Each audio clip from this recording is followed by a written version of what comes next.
اللہ اکبر اللہ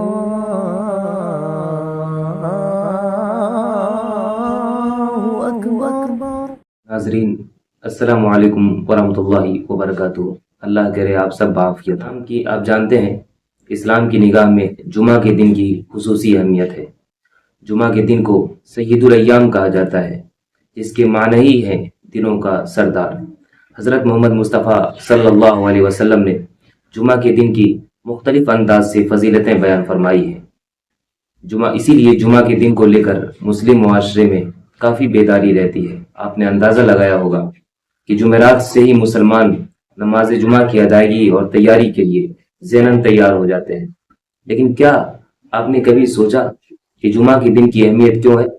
دراصل اسلام اپنے ماننے والوں سے مل جل کر رہنے اور ایک دوسرے کے دکھ درد میں شریک ہونے کا مطالبہ کرتا ہے، اور اپنے پیروکاروں کو ہدایت کرتا ہے کہ وہ اپنے خالق و مالک اور اپنے پیدا کرنے والے کے منشا کے مطابق زندگی گزارنے کے طریقے کو جانے، تاکہ ان پر عمل آوری مسلمانوں کی سوسائٹی کو بہترین سوسائٹی اور مسلمانوں کے افراد کو بہترین افراد اور مثالی افراد بنائے۔ لیکن دوڑ بھاگ اور مصروفیات کی زندگی زیادہ تر لوگوں کو نہ شہر اور محلے کے لوگوں کو دیکھنے اور سمجھنے کا موقع دیتی ہے، اور نہ ہی اپنے خالق، خدا اور کریٹر کے احکام سے واقفیت کے لیے وقت دیتی ہے۔ لہٰذا اس صورتحال کا تقاضا تھا کہ کم از کم ہفتے میں ایک دن کوئی ایسا مقرر کیا جائے، کوئی ایسا وقت مقرر کر دیا جائے جس دن اور جس وقت کسی نہ کسی درجے میں یہ دونوں کام ہو جائیں، شہر اور محلے کے لوگ ایک دوسرے سے مل بھی لیں اور خدائی احکام اور اسلامی تعلیمات سے واقفیت بھی ہو جائے۔ اللہ تعالیٰ نے جمعہ کا دن طے فرمایا۔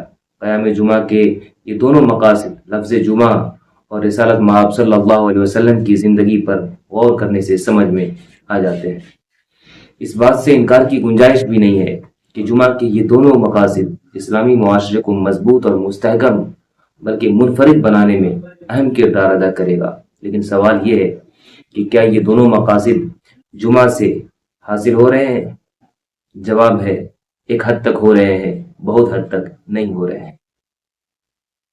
جہاں تک آپسی میل جول کی بات ہے تو یہ تو جمعہ کے دن اس پر بڑی حد تک عمل ہو جاتا ہے، اور یہ ایک انفرادی معاملہ ہے کسی بھی شخص کا۔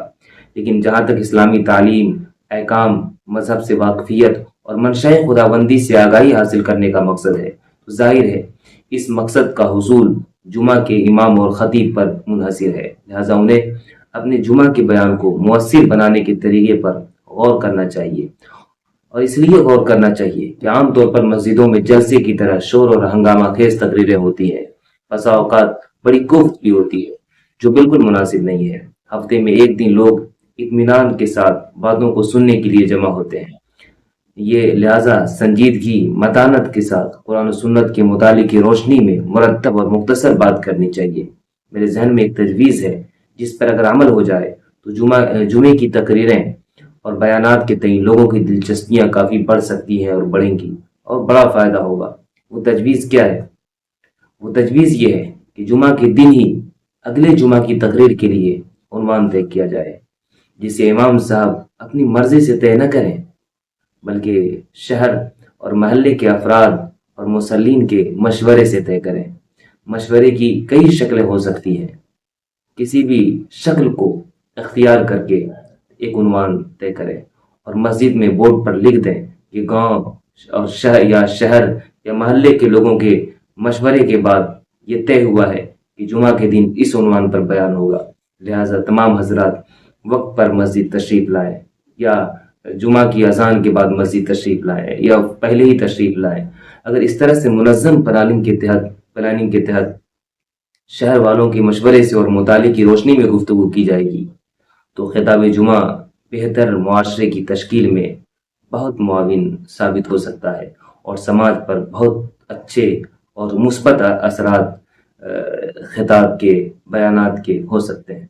ناظرین، مجھے پتہ نہیں لوگ کیا کہیں گے، لیکن یہ محض ایک تجویز اور ایک رائے ہے جس سے اختلاف کا حق حاصل ہے ہر شخص کو۔ آپ کی کیا رائے ہے؟ کیا یہ ہو سکتا ہے؟ اگر ہو سکتا ہے اور آپ اتفاق کرتے ہیں تو کمنٹ سیکشن میں ہمیں ضرور بتائیں کہ یہ بہت مناسب تجویز ہے. یہ الگ بات ہے، اس کے لیے محنت کرنی پڑے گی امام صاحب کو بھی، اور وقت دینا پڑے گا گاؤں کے، سماج کے اور شہر کے لوگوں کو بھی.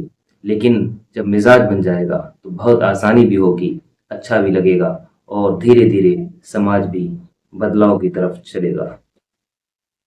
والسلام علیکم ورحمۃ اللہ. لا إله إلا الله